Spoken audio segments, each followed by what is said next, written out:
আসসালামু আলাইকুম ওয়া রাহমাতুল্লাহি ওয়া বারাকাতুহু। ওয়ালাইকুম আসসালাম রহমতুল্লাহ। ওয়ালাইকুম আসসালাম রহমতুল্লাহ। আপু কেমন আছেন আপনারা? জি আপু ভালো আছে, আপনি কেমন আছেন? আলহামদুলিল্লাহ। আপনার মেয়ে কেমন আছে? জি আপু ভালো আছে আলহামদুলিল্লাহ। আমি 2 দিন ক্লাস মিস করছি আপু, আমার ডাক্তারের কাছে শিডিউল ছিল তো। 2 দিনই আসলে পড়ছে, ওই 2 দিন। অসুস্থ কে, আজকেও ছিল আপনি তো। নাকি মেয়ে? অসুস্থ আসলে কেউ না, এটা রুটিন একটা পরীক্ষা ছিল। ও আচ্ছা আচ্ছা, আল্লাহ সবাইকে সুস্থ রাখুন। কিন্তু আপু আমি ক্লাস দেখছি সম্পূর্ণটাই, সব সুন্দরভাবে ডিভিশন অনুযায়ী। হ্যাঁ, আমাদের ক্লাস আর বাকি নেই, আজকে দেখা গেছে যে মূল ক্লাসগুলো শেষ হয়ে যাবে। হ্যাঁ আমি গতকাল মানে গত ক্লাসের পুরোটা দেখছি তো। আপনি লাস্টে বলছেন যে ক্লাস আর বাকি নেই। হ্যাঁ শীতেও দেখলাম যে ও আর কিছু বাকি তেমন কিছু তো নাই। হুম হুম, তেমন কিছু নেই। আচ্ছা, তাহলে আমরা শুরু করি। আজকে হচ্ছে কোরআন শিক্ষা কোর্সের দ্বিতীয় ব্যাচে 26তম। বিসমিল্লাহির রহমানির রহিম। তো আফরোজ আপু বলেন তো আপু, আমাদের আগের ক্লাসের পড়া কি ছিল? আগে আমরা নুনে কুতনি পড়েছি, আলিফের জায়েদার বিবরণ পড়েছি। তারপরে আনা কোথায় হবে, কোথায় তা আলিফে টান হবে, আনা বলার সময় কোথায় হবে না, এইটুকু আমরা পড়েছি আলহামদুলিল্লাহ। আরেকটা জিনিস পড়েছে আপু, ইমালা পড়ছে, ইমালা বিসমিল্লাহির রহমানির রহিম পড়ছে। এর হ্যাঁ, ওটাই উপরে। তো বললাম যে জাবর ও জেরের মাঝখানে যে মাঝামাঝি পড়া, ওইটাও পড়েছি। আচ্ছা আচ্ছা আচ্ছা আচ্ছা আচ্ছা আপু, ঠিক আছে, বুঝতে পারিনি। হ্যাঁ আপু, পারফেক্ট। তাহলে অনেক বিষয় পড়েছি, এই বিষয়গুলো একটুখানি নাড়াচাড়া হবে, তারপরে হচ্ছে মূল ক্লাসে যাওয়া হবে। আচ্ছা, তো বিসমিল্লাহির রহমানির রহিম। প্রথমত হচ্ছে আমাদের ইমালা ছিল। ইমালা মানেই হচ্ছে জবর ও জেরের মাঝামাঝি পড়া। আর ইমালা বলতে একটা নির্দিষ্ট চিহ্নকে বোঝায়। এখন কোরআনে কারিমের মধ্যে শুধুমাত্র এক জায়গায় ইমালা হয়, আর এক জায়গার লোকেশনটা হচ্ছে সূরা হুদ, আয়াত নাম্বার 41। 41 নম্বর। আচ্ছা, আর উচ্চারণটা কিরকম হবে? বিসমিল্লাহি মাজরেহা ওয়া মুরসাহা। সবাই একবার পড়েন দেখি। বিসমিল্লাহির মাজরিহা ওয়া আচ্ছা, এই মাঝের শব্দটা কি? মাঝের শব্দটা মাঝে রে হ্যাঁ, জিম শক্ত হবে। মাঝে রে হ্যাঁ, মাঝে রে হ্যাঁ। মাঝে রেহা। বিসমিল্লাহি মাজরেহা ওয়া মুরসাহা। বিসমিল্লাহি মাজরেহা ওয়া মুরসাহা। বিসমিল্লাহি মাজরেহা ওয়া মুরসাহা। বিসমিল্লাহি মাজরিহা ওয়া মুরসাহা। মাশাআল্লাহ। আর এটা কিসের দোয়া? এটা হচ্ছে নৌযান আরোহণের দোয়া। এবং আপনারা হচ্ছে কোরআন থেকে পুরো আয়াতটা দেখে নেন, লাস্ট আরেকটু আছে, ইন্না রাব্বি লাগফুরুর রহিম। পুরোটা মিলে হচ্ছে নৌযানে চলাচলের শুরুতে এই দোয়াটা পড়তে হয়। আচ্ছা, তারপরে ছিল আমাদের আলিফে জায়দার বিবরণ। আলিফে জায়দা মানে কি, কে বলবে?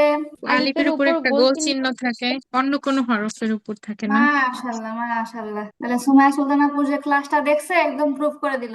আমি সব সময় চেষ্টা করি, আমি কাজে টাজে না থাকলে মানে ক্লাস মিস অলওয়েজ। মাশাআল্লাহ।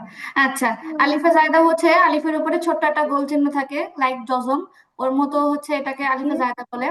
আর আলিফে জায়দা পড়ার নিয়ম হচ্ছে, নুরুন নাহার আপু বলেন তো, দুইভাবে। আলিফে জায়দা পড়ার নিয়ম কি? নুরুন নাহার আপু বলেন আলিফে জায়দা পড়ার নিয়ম। আস্তে আস্তে নুরুন নাহার আস্তে। আপু কি চলে গেছেন? আচ্ছা, তাহলে কে বলবে, তাহলে কে বলবে বলেন আলিফে জায়দা কিভাবে পড়তে আপু হয়? দুইভাবে পড়া হয়, ওয়াকফ করে, মানে থামলে টান দিতে হবে, আর ওয়াকফ আর মিলিয়ে পড়ার সময় তাড়াতাড়ি করে পড়তে হবে। এই মাশাআল্লাহ মাশাআল্লাহ মাশাআল্লাহ, বারাকাল্লাহু ফিকুম। আচ্ছা, তো আলিফে জায়দা পড়ার নিয়ম হলো ওয়াকফ। আওয়াজ হচ্ছে কোথায় জানো, আওয়াজ হচ্ছে। আলিফে জাদা পড়ার নিয়ম হলো ওয়াকফ করলে টান হবে, আর ওয়াকফ না করলে তাড়াতাড়ি করে পড়তে হবে। ওয়াকফ করলে টান হবে, ওয়াকফ না করলে তাড়াতাড়ি করে পড়তে হবে। আচ্ছা, এই পড়াগুলো আরেকটুখানি পড়ি। আচ্ছা বিসমিল্লাহ, আমার সাথে একবার একবার পড়বেন কেমন সবাই? ওকে, তাহলে এখানে ওয়াকফ করব এবং টান দিয়ে পড়বো। كانت قوارير. কানাত كانت قوارير سلاسل. سلاسل سلاسل قوارير. قوارير قوارير وثمودا. وثمود وثمود لن ندعو لن لن ندعو ليبلو ليبلو لتتلو। لتتلو لتتلو আচ্ছা মাশাআল্লাহ। তারপরটা হচ্ছে মিলায় পড়ার সময় তাড়াতাড়ি পড়তে হবে, টান দেওয়া যাবে না। সব শব্দের মাঝখানে হোক, শব্দের লাস্টে হোক, যেখানেই থাকুক, মিলায় পড়বো মানে তাড়াতাড়ি পড়তে হবে। আচ্ছা, বিসমিল্লাহ। قوارير من فضة قوارير من فضة قوارير من فضة قوارير من فضة لأوضعوا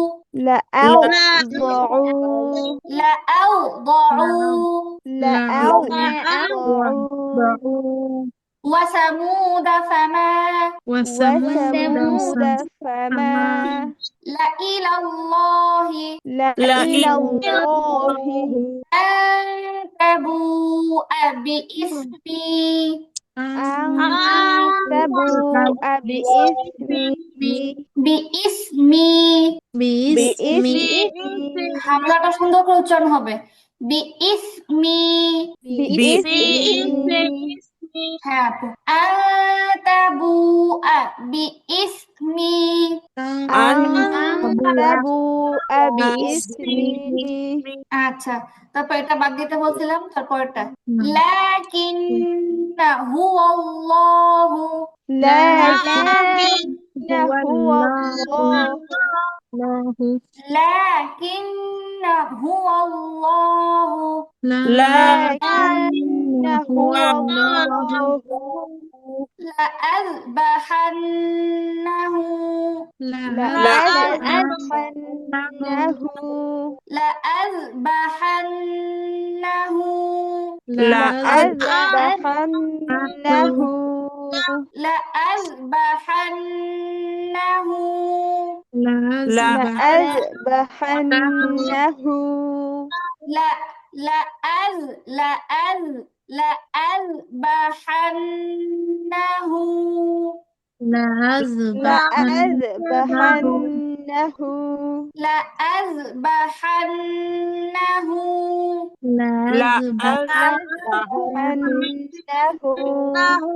لأذبحنه لا لأذبحنه لأذبحنه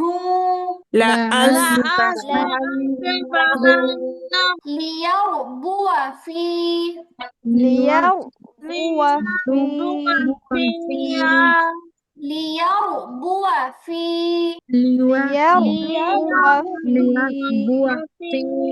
لإلى الجحيم লামে টান হবে না, আলিফে ধাক্কা আসছে। لإلى الجحيم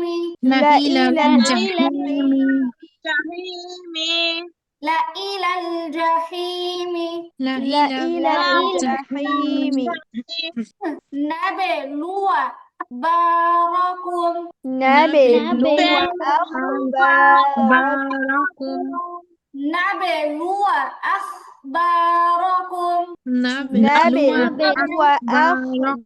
أخباركم لأنتم نبأ المرسلين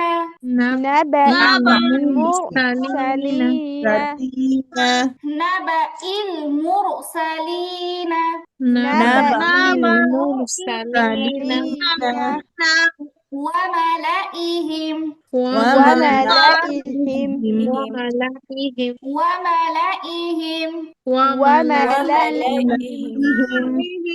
وملئهم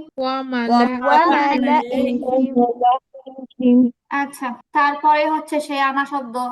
আনা শব্দ আলিফে টান হবে না। যদি শব্দটা আনা না হয়, অন্য কিছু হয় এবং আনাটা তার আংশিক হয়, তখন এখানে টান হবে। আচ্ছা, শুধু আনা শব্দ যেখানে থাকবে সেখানে টান হবে না। আনা শব্দটি পৃথকভাবে আসলে আনা শব্দের আলিফে টান হবে না। আনা শব্দটি পৃথকভাবে আসলে আনা শব্দের আলিফে টান হবে না। আচ্ছা, বিসমিল্লাহ। ইন আনা ইল্লা নাযীরুন إن أنا إلا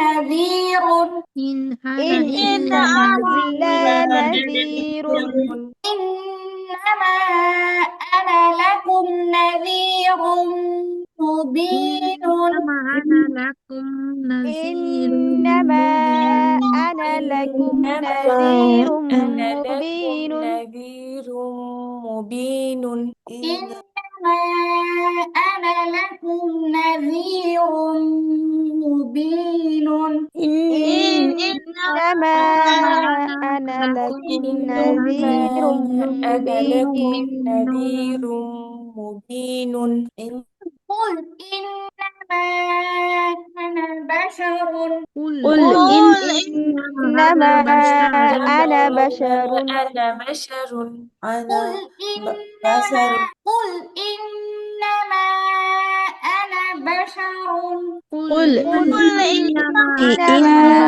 أنا بشر بشر بشر আমার টান হবে না আমার কি হবে না টান হবে না قل إنما أنا بشر قل إنما أنا بشر অনেকের আনাটা টান হয়ে যাচ্ছে তাহলে আমাদের মূল পড়াটাই ঠিক থাকলো না আমাদের কথাই হচ্ছে যেখানে শুধু আনা শব্দ থাকবে মানে আনাটা একটা শব্দ হবে সেখানে টান হবে না টান দিলে তো হলো না টান দেওয়া যাবে না কুল ইন্নামা আনা বাশারুন আনা বাশারুন قل إنما أنا بشر আপু এই যে আনা একটা শব্দ দেখেন তার আগেও ফাঁকা পরেও ফাঁকা আনা এখানে স্বতন্ত্র নিজে একটা শব্দ পৃথক কোনো শব্দের শব্দ। অংশ হয় না তাই না এজন্য এখানে টান হবে না কোনো শব্দের অংশ না এটা নিজে একটা শব্দ এজন্য আনা শব্দের টান হবে না কুল ইন্নামা আনা বাশারুন قل إنما أنا بشر আচ্ছা ওয়ালা আনা আবিদু ولا أنا أنا عابد عابد ولا أنا عابد ولا أنا عابد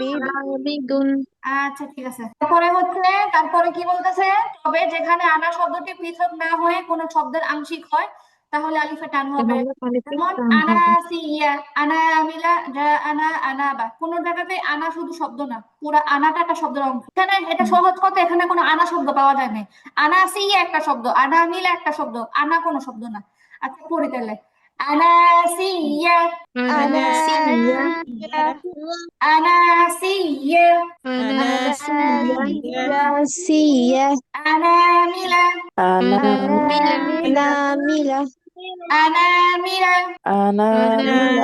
ناملة জাআনা جاءنا হ্যাঁ জিম শক্ত হবে জাআনা أنا জাআনা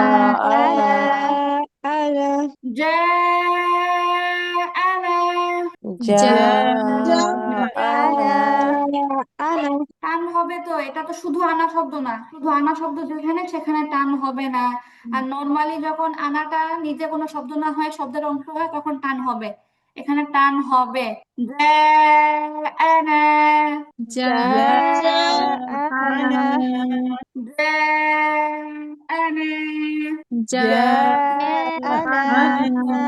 أنا আচ্ছা তারপরে এইবার হচ্ছে আমাদের সেই নুনে কুতনি আর সম্পর্কে আমরা কি পড়ছি যে নুনে কুতনি কাকে বলে সেটা হচ্ছে তানবিনের ভিতরে যে লুকায়িত নুন এটাকে যখন প্রকাশ করে জের দিয়ে মিলায় করা হয় এটাকে বলা হয় নুনে কুতনি তানবিন হ্যাঁ তানবিনের মধ্যে যে নুনটা লুকায় থাকে তানবিনের মধ্যে যে নুনটা লুকায় থাকে ওই নুনটাকে প্রকাশ করে জের দিয়ে মিলায় পড়াকে নুনে কুতনি বলে পড়ার সময় হ্যাঁ তাহলে এগুলো আমাদের পিছনে পড়া যাতে আজকে একটু রিভিশন দিচ্ছি আচ্ছা বিসমিল্লাহ লুমা জাতি নিল্লাযী লুমা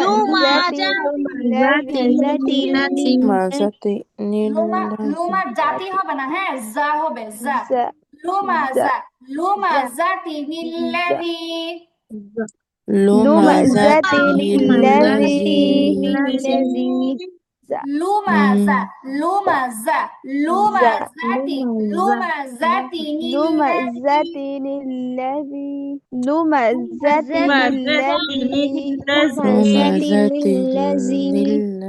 লাযী জালটা কিন্তু নরম হ্যাঁ জালটা একদম নরম লুমা জাতি নিল্লাযী লুমাযাতিনিল্লাযী ذات لمزة الذي মাশাআল্লাহ। আচ্ছা, তারপরটা দেখি। তারপরটা হচ্ছে আদে, কলকলা। আদে عاد নিনিল্লাতি। عاد الذي الذي আচ্ছা, এখানে কি হবে? যেহেতু তানবিনের মধ্যে নুনটাকে প্রকাশ করে ফেলছে, তাহলে এখন এই তানবিনের উচ্চারণটা হবে না, এখানে শুধু এক জেরের উচ্চারণ হবে। একটা জিনিস আদে নি নিল্লাতি, কারণ তানবিনের যে উচ্চারণটা হইতো ওই উচ্চারণের عاد ভেঙে ফেলছে। না, এখানে তানবিনটাকে ভেঙে ফেলছে, তানবিনটাকে ভেঙে তার নুনটাকে বের করে ফেলছে। এই জন্য তানবিনে যেটা নিজস্ব উচ্চারণ থাকে, নুন দুই যে নুন, ওরকম নিন আর হবে না, কারণ নুনটা বের হয়ে গেছে। আদে নি নিল্লাতি, عاد আদে নি নিল্লাতি, আদে নি عاد নিল্লাতি, আদে নি عاد নিল্লাতি। عاد عادني عاد التي للذي লাজি হবে না, লাতি হবে। নাতি হ্যাঁ, আদে নি নিল্লাতি। أعدني عاد التي للذي আবার أعدني التي আবার أعدني التي আদে নি নিল্লাতি। أعدني التي আবার أعدني التي আদে নি নিল্লাতি। أعدني التي আচ্ছা, তারপরে ইয়াউমা ইযিনিল হাক্কু। يومئذ ইয়াউমা ইযিনিল হাক্কু। يومئذ الحق বড় হা হাক্কু হবে না, হা হাক্কু হাক্কু হাক্কু। ইয়াউমা ইযিনিল হাক্কু। يومئذ الحق ইয়াউমা ইযিনিল হাক্কু। يومئذ الحق মাশাআল্লাহ। আচ্ছা, এবার حق আহাদুলিল্লাহু। أحد الله লা, আল্লাহ শব্দের ডানে জের থাকলে লামটা পাতলা أحد হবে। পাতলা হবে। আহাদুলিল্লাহু। أحد الله লা লা লাহু।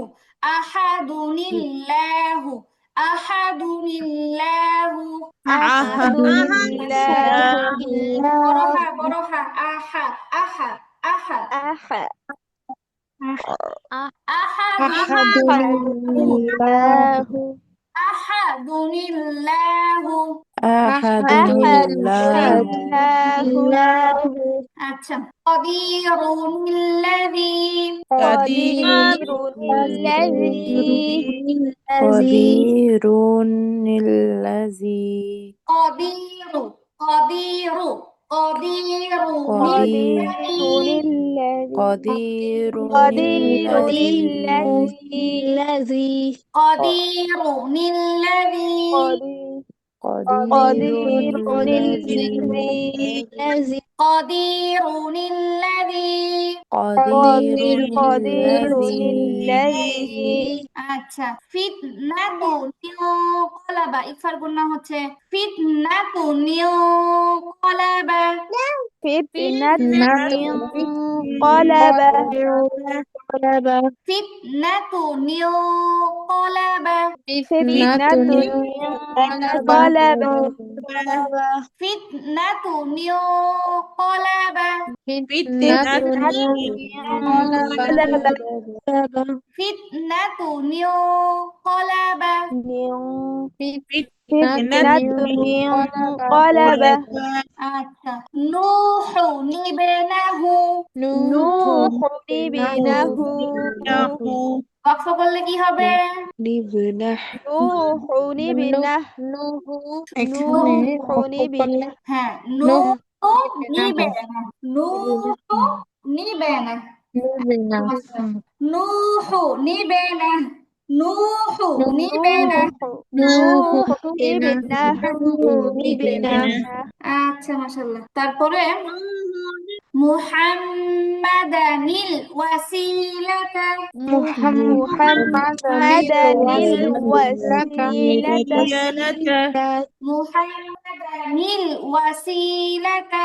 محمدا محمدا الوسيلة আবার محمدا محمدا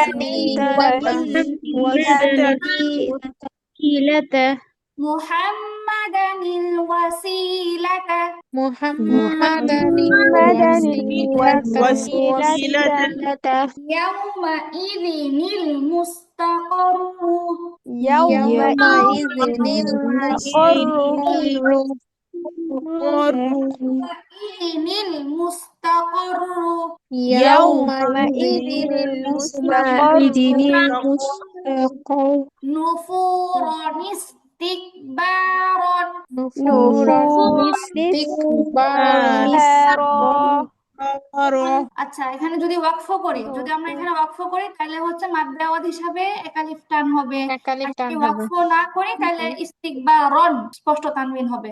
এই আর কি। নুফুরান ইস্তিকবারন।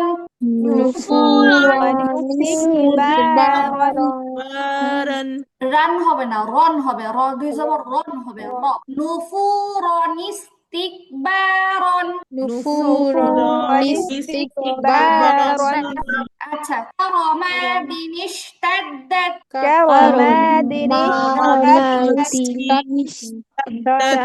কারামাদিন ইশতাদ্দাত। كرماد اشتدت জাযাআনিল হুসনা। حسنى আচ্ছা এবং হচ্ছে লাস্টে আমার আরেকটু পড়া ছিল, সেটা হচ্ছে নুনে কুতনির আগে যদি আলিফ থাকে, নুনে কুতনির আগে যদি কি থাকে? আলিফ থাকে। আর এটাও হ্যাঁ এটাও বোঝার জন্য বলি, আলিফটা নরমালি হচ্ছে দুই জবরের পরে। নুনে কুতনির আগে যদি আলিফ থাকে এটা হচ্ছে মুখ্য পয়েন্ট। তাহলে আমরা কি করব? এখন আরেকটা বোঝার বিষয় হচ্ছে এই আলিফটা সাধারণত দুই জবরের পরে আসে। আচ্ছা এখন এটা হচ্ছে একদম ইজি একটা মাসালা। সেটা হচ্ছে নুনে কুতনির আগে যদি আলিফ থাকে, তাই না? তা আপনার এখানে দুইটা অবস্থা, হয়তো আপনি এখানে ওয়াকফ করবেন অথবা মিলায় পড়বেন। নুনে কুতনির আগে যদি আলিফ থাকে তাহলে হয়তো আপনি সেখানে ওয়াকফ করবেন অথবা ওয়াকফ না করে নরমালি মিলায় পড়বেন। দুই অবস্থায় দুইটা জিনিস। এই তো এখন ওয়াকফ করলে কি হবে? বলতেছে ওয়াকফ করলে মাদ্দে এওয়াজ হিসাবে এক আলিফ টেনে পড়তে হবে। যেহেতু মাত্রই বললাম আলিফটা নরমালি হচ্ছে দুই জবরের পরেই থাকে, আর আমরা এটা জানি দুই জবরে ওয়াকফ করলে এক জবর বাদ দিয়ে কি করতে একালিফ হয়? টেনে পড়তে এক হয়। আলিফ টেনে পড়তে একালিফ হয়। টেনে পড়তে হয়।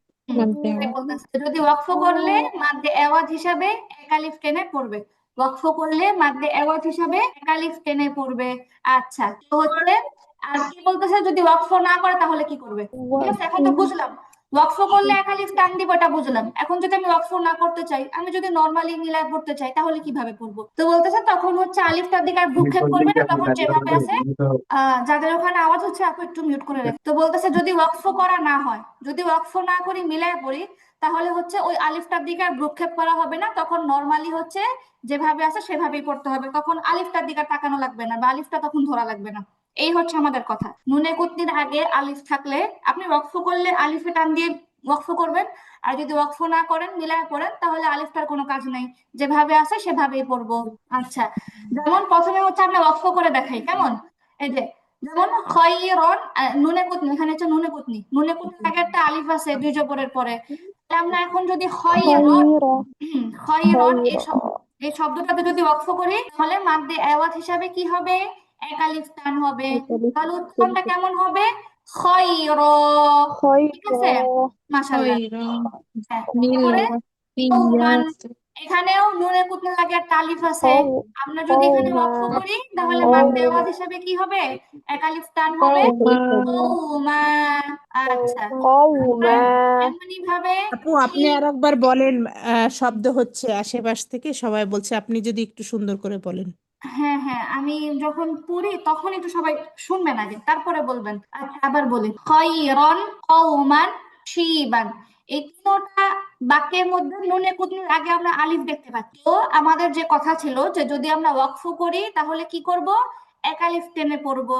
আচ্ছা, খয়রন ওয়াকফ করলে খয়র, কওমান ওয়াকফ করলে কওমা, শিবান এখানে ওয়াকফ করলে কি হবে, শিবা।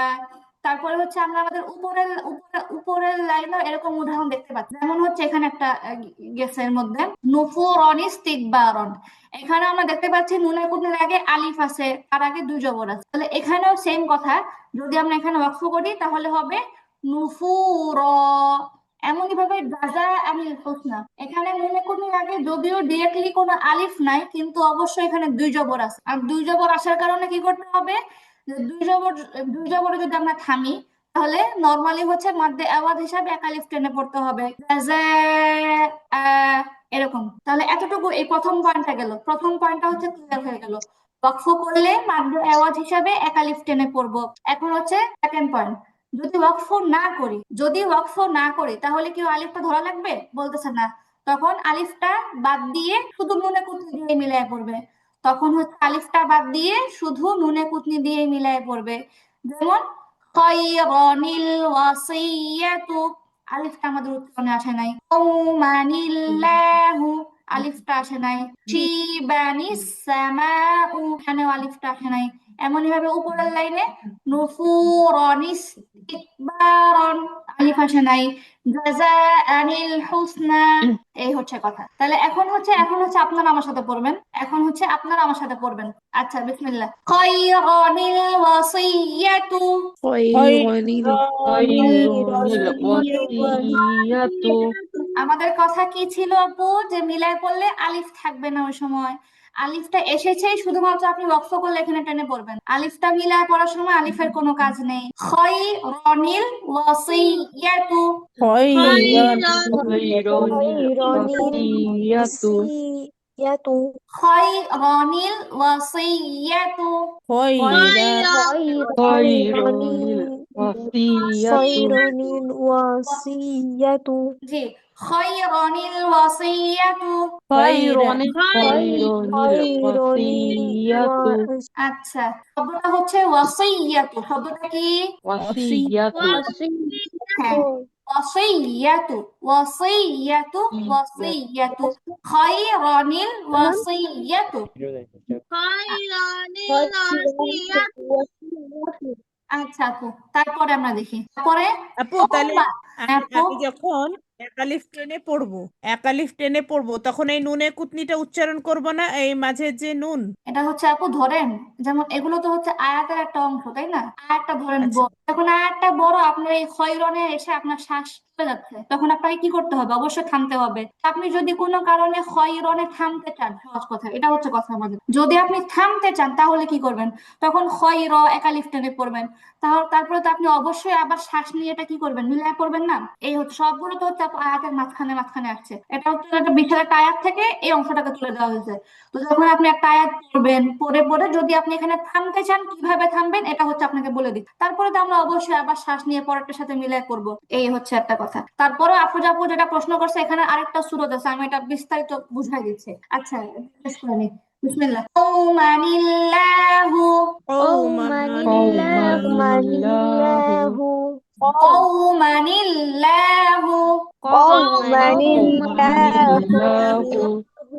আচ্ছা, শিবানিস সামাউ, شيبان السماء শিবানিস সামাউ। শিবানি السماء আচ্ছা, এই পর্যন্ত গত ক্লাসে পড়া ছিল। এখন আমি আপনাদেরকে এখানে আরেকটা সূক্ষ্ম পয়েন্ট বুঝাবো, আস্তে ধীরে, একটু পানি খান, লাগলে একটু পানি খেয়ে নেন সবাই। আচ্ছা আপু, তো এইখানে একটা বিষয়, খুব গুরুত্বপূর্ণ একটা বিষয়, বুঝার একটা বিষয় আছে, এটা হচ্ছে প্রথমত হচ্ছে যেমন এই যে আমরা এখানে ওয়াকফ করলে একালিফ টান হবে আমরা বুঝতে পারছি, তারপরে আবার মিলায় পড়লে কিভাবে মিলায় পড়বো এটাও বুঝতে পারছি। এখন একটা প্রশ্ন হলো, ধরেন আপনি এখানে ওয়াকফ করছেন, যেমন এই যে নুফুর ইস্তিকবার একটা শব্দ, ধরেন আপনি নুফুর এখানে ওয়াকফ করছেন, ঠিক আছে, আপনি এখানে ওয়াকফ করছেন, এখন হচ্ছে আপনি এই দুইটা লাইন মিলায় পড়তে চাচ্ছেন না, আপনি সরাসরি পরের শব্দ থেকে শুরু করতে চাচ্ছেন, তাহলে আপনি কিভাবে পড়বেন? এখানে একটা প্রশ্ন আছে। তারপর আবার এখানে এই যে এই একটা দেখেন, শি বানি সামা, কোরআনের মধ্যে এই শব্দটা এইভাবে আছে শিবা। হ্যাঁ, শিবার পরে সরাসরি একটা ওয়াকফের চিহ্ন আছে, সরাসরি একটা ওয়াকফের চিহ্ন আছে। তারপরে হচ্ছে তারপরে আয়াতের শুরু থেকে এটা নিসামা নুনে কুনে সহকারে আছে। এইখানে হচ্ছে এই বিষয়টা বোঝার জিনিস। সূরা মুজাম্মিল এটা একটা আমলের সূরা, নরমালি হয়তো অনেকে পড়ে বা পড়ছে। তো সূরা মুজাম্মিলের মধ্যে এই উদাহরণটা পাওয়া যায় যে শিবান একটা শব্দ এবং হচ্ছে তারপর একটা ওয়াকফও আছে, তারপরে হচ্ছে নুনে কুতনি দিয়ে নিসামা ও আছে। এখন এখানে পড়া কি, এখানে হচ্ছে ওয়াকফ করলে শি বা দুইটা আয়াতে মিলায় বললে শি বা নিসামা। এখন এইখানে প্রশ্ন হলো, যেহেতু এখানে ওয়াকফের চিহ্ন সরাসরি আছে, আমি যদি মিলায় পড়তেই না চাই, আমি যদি মিলায় পড়তেই না চাই, তাহলে আমি কিভাবে পড়বো? তাহলে আমি পরের শব্দটাকে কিভাবে শুরু করব? এটা একটা কথা। আচ্ছা, তো এইখানে একটা ছোট্ট অ্যান্সার, এবং এটা একটা ব্যাপক অ্যান্সার। সেটা হচ্ছে যে যে কোনো শব্দ, এটা আপনাদের এর আগেও পড়ার মধ্যে প্রসঙ্গক্রমে অনেকবার বলা হয়েছে যে যে কোনো একটা শব্দ যদি এটা শুরুতে আলিফ লাম থাকে, যে কোনো একটা শব্দ যদি এটা শুরুতে আলিফ লাম থাকে এবং আপনি যদি ওই শব্দটা থেকে মিলায় পড়তে চান, এটা খুব কমন একটা বিষয়, সবাই খেয়াল দিয়ে শুনি। যে কোনো একটা শব্দ তার শুরুতে যদি আলিফ লাম থাকে এবং আপনি যদি ওই শব্দটা থেকে মিলায় পড়তে চান, তখন যেটা করতে হয়, তখন হচ্ছে ওই আলিফে একটা জবর দিয়ে পড়তে হয়। এই হচ্ছে অ্যান্সার। আলিফ লাম যুক্ত শব্দ থেকে মিলায় পড়লে আলিফে একটা জবর দিয়ে পড়তে হয়। আলিফ লাম যুক্ত শব্দ থেকে মিলায় পড়লে আলিফে একটা জবর দিয়ে পড়তে হয়। তাহলে আমি এখন যখন সরাসরি শি বা এখানে ওয়াকফ করে ফেলছি এবং আমি দুইটা শব্দকে মিলাতে চাচ্ছি না, আমি চাচ্ছি পরেরটা থেকে শুরু করতে, যেহেতু এখানে ওয়াকফ আছে, তাহলে আমি তখন কি করতে পারবো? তখন আর আমার নুনের কাজ নাই, তখন হচ্ছে আমি সরাসরি আলিফে একটা জবর দিয়ে পড়বো আসসামাউ। তখন কি হবে? আসসামাউ। কেন আসসামাউ হবে? কারণ আমি আলিফ লাম যুক্ত শব্দ থেকে শুরু করতে যাচ্ছি, এজন্য আমি আলিফে একটা জবর দিয়ে পড়বো।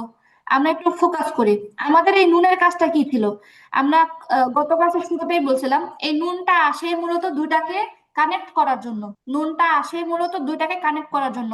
যখনই তানবিনের পরে তাসদীদ থাকে অথবা তানবিনের পরে একটা সাকিন থাকে, তো এটা যেহেতু পড়া অসম্ভব, এই দুইটারে কানেক্ট করার জন্য কি করা হয়, তখন তানবিনের নুনটাকে প্রকাশ করা হয়।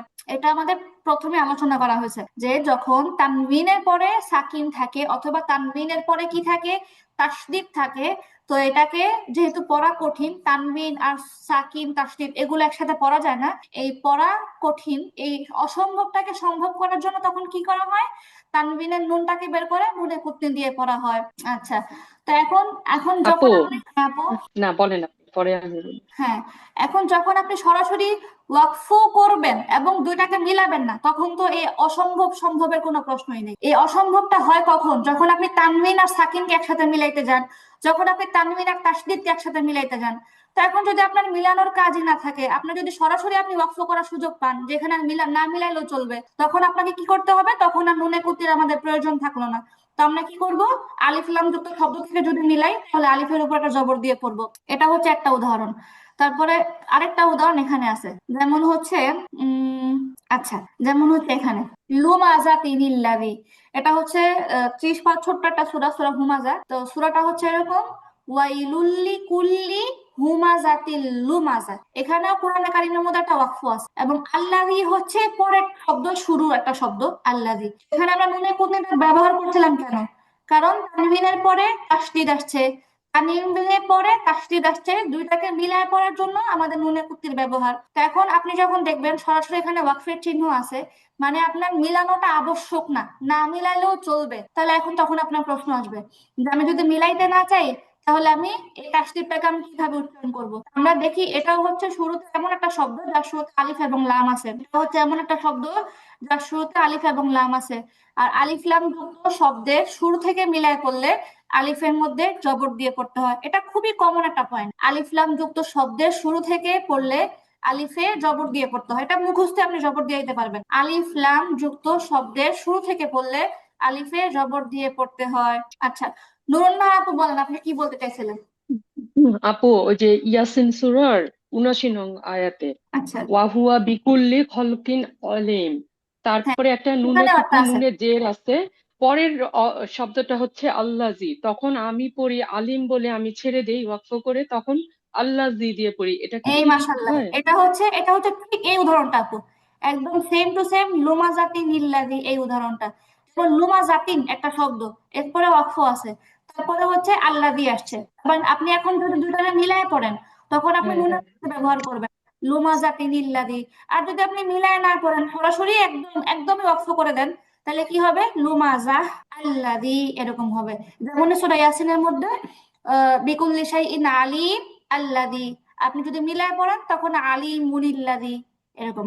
হ্যাঁ আপু ঠিক আছে, আপনার ওটা ভুল না, একদম কারেক্ট, ঠিক আছে। আচ্ছা, তো হচ্ছে আপনার 2 মিনিট দেখেন, নুনে কুতু সম্পর্কে কোনো প্রশ্ন থাকলে এখনই করতে পারেন।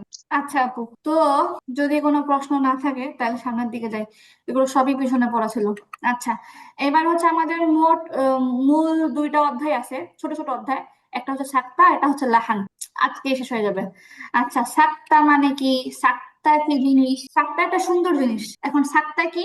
প্রথমত হচ্ছে সাক্তা কি, তাই না? সাক্তার বিষয়টা হচ্ছে, সাক্তার চ্যাপ্টারটা হচ্ছে কিছুটা ইমালার মতো, কিছুটা ইমালা যেমন একটা আনকমন সাবজেক্ট, এই সাক্তাটা হচ্ছে কোরআনের মধ্যে একটা আনকমন সাবজেক্ট। সাক্তা মানে কি? প্রথমত হচ্ছে সাক্তা হচ্ছে কোরআনে কারিমের মধ্যে বিভিন্ন জায়গায় মাঝে মধ্যে এরকম একটা চিহ্ন পাওয়া যায়, সরি, সিন কাফ তা হা, এরকম একটা চিহ্ন খুব ছোট করে লেখা থাকে কোরআনে কারিমে, মাঝে মধ্যে পাওয়া যায়। তো এখন এই চিহ্নটার নামই হচ্ছে মূলত সাক্তা। এই চিহ্নটার নাম হচ্ছে মূলত সাক্তা। এই চিহ্নটার নাম কোরআনে, পুরা কোরআন 30 পারা কোরআনের মধ্যে 8টা জায়গায় এরকম চিহ্ন আছে। আচ্ছা, এখন সাক্তা প্রথমত হচ্ছে সাক্তা চিহ্ন, এটা সবাই দেখে রাখি, এই চিহ্নটাই সাক্তা, পুরো স্পষ্ট সিন কাফ তাহা, এটাকে বলা হয় সাক্তা। এখন বুঝলাম, এই চিহ্নটা দেখলে এখন আমরা বুঝবো এটাকে সাক্তা বলে। এখন এই চিহ্নটা পরে কিভাবে আসেন আমরা জানি, সাক্তার পরিচয়। আচ্ছা, তো যেখানে আপনার সাক্তা থাকবে, সাক্তাটা সাধারণত 2টা শব্দের মাঝখানে থাকে, সাক্তা সাধারণত 2টা শব্দের মাঝখানে থাকে, তো তখন কি করতে হবে? 2 শব্দের মাঝে এক মুহূর্তের জন্য আওয়াজ বন্ধ করে শ্বাস জারি রেখে পড়াকে সাক্তা বলে। আবারও শুনি, 2 শব্দের মাঝে, 2টা শব্দের মাঝে এক মুহূর্তের জন্য, মানে হচ্ছে সামান্য সময়টা বোঝাইছে, এক মুহূর্তের জন্য আওয়াজ বন্ধ করব, কিন্তু আমাদের শ্বাসটা চালু থাকবে পড়ার মাঝখানে। যেমন আমি, আচ্ছা, পড়ার মাঝখানে যখন 2টা শব্দের মাঝখানে আমার এরকম চিহ্ন আসলো, তখন এই 2টা শব্দের মাঝখানে আমার কি করতে হবে? একটুখানি থামতে হবে, চুপ করে থাকতে হবে, কিন্তু শ্বাসটা কিন্তু চালু থাকবে। আমি শ্বাস ছাড়তে পারবো না, তাইলে হবে না। 2টা শব্দের মাঝখানে একটুখানি সময়ের জন্য শ্বাস, মানে আওয়াজ বন্ধ রাখবো, কিন্তু শ্বাসটা ধরে রাখবো, এরপর আবার পরের শব্দ পড়বো। আর এই এতটুকু, বা এই যে সিস্টেম, এটাকেই বলা হয় সাক্তা। যেমন আমি আপনাদেরকে ছোট্ট একটা উদাহরণ দেখাই, আরো সহজে বুঝবেন। যেমন এই যে এখানে দেখেন, এখানে হচ্ছে একটা আয়াত, এটা সূরা কাহফের একটা আয়াত, ওয়ালাম ইয়াজআল লাহু ইওয়াজা।